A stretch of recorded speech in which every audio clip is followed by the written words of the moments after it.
Hare Krishna.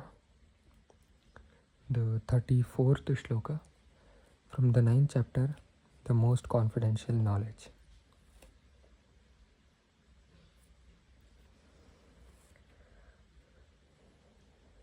Manmana bhava madbhakto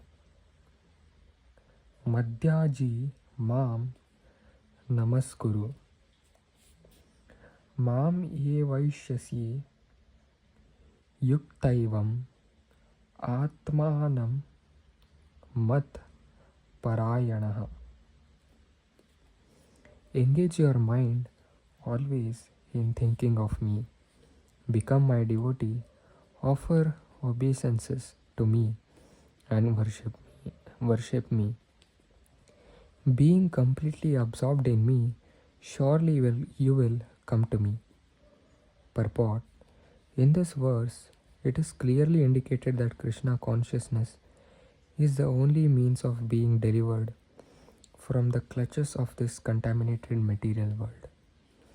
Sometimes unscrupulous commentators distort the meaning of what is clearly stated here, that all devotional service should be offered to the Supreme Personality of Godhead, Krishna. Unfortunately, unscrupulous commentators divert the mind of the reader to that which is not at all feasible. Such commentators do not know that there is no difference between Krishna's mind and Krishna. Krishna is not an ordinary human being. He is absolute truth. His body, his mind, and he himself are one and absolute. It is stated in the Kurma Purana, as it is quoted by Bhakti Siddhanta Saraswati Goswami in his Anubhashya comments on Chaitanya Charitamrita.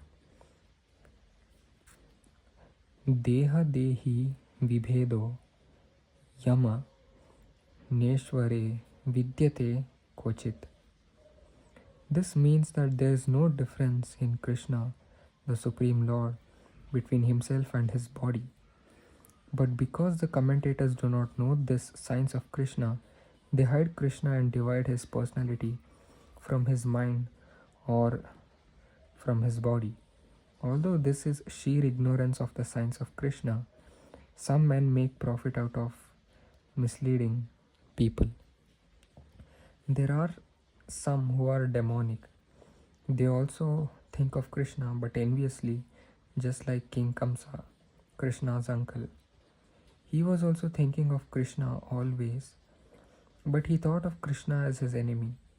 He was always in anxiety, wondering when Krishna would come to kill him. That kind of thinking will not help us.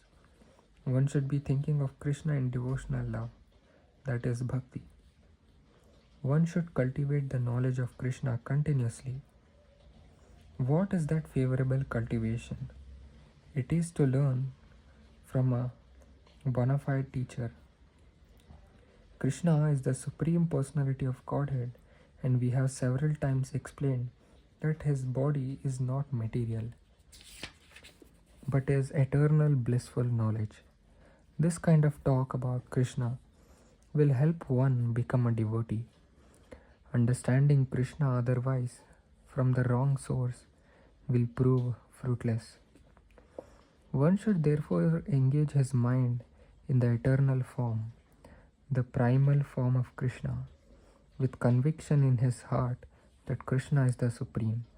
He should engage himself in worship. There are hundreds of thousands of temples in India for the worship of Krishna, and devotional service is practiced there. When such practice is made, one has to offer obeisances to Krishna. One should lower his head before the deity and engage his mind, his body, his activities, everything. That will make one fully absorbed in Krishna without deviation. This will help one transfer to Krishna Loka. One should not be deviated by unscrupulous commentators. One must engage in the 9 different processes of devotional service, beginning with hearing and chanting about Krishna. Pure devotional service is the highest achievement of human society. The 7th and 8th chapters of Bhagavad Gita have explained pure devotional service to the Lord that is free from speculative knowledge, mystic yoga, and fruitive activities. Those who are not purely sanctified may be attracted by different features of the Lord, like the impersonal Brahmajyoti and localized Paramatma, but a pure devotee directly takes to the service of the Supreme Lord.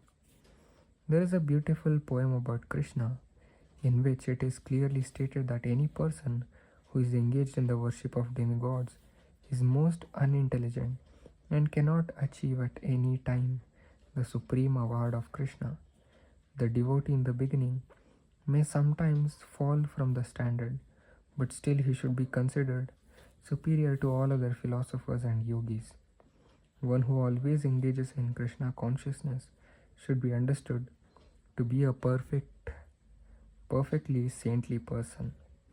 His accidental non-devotional activities will diminish and he will soon be situated without any doubt in complete perfection.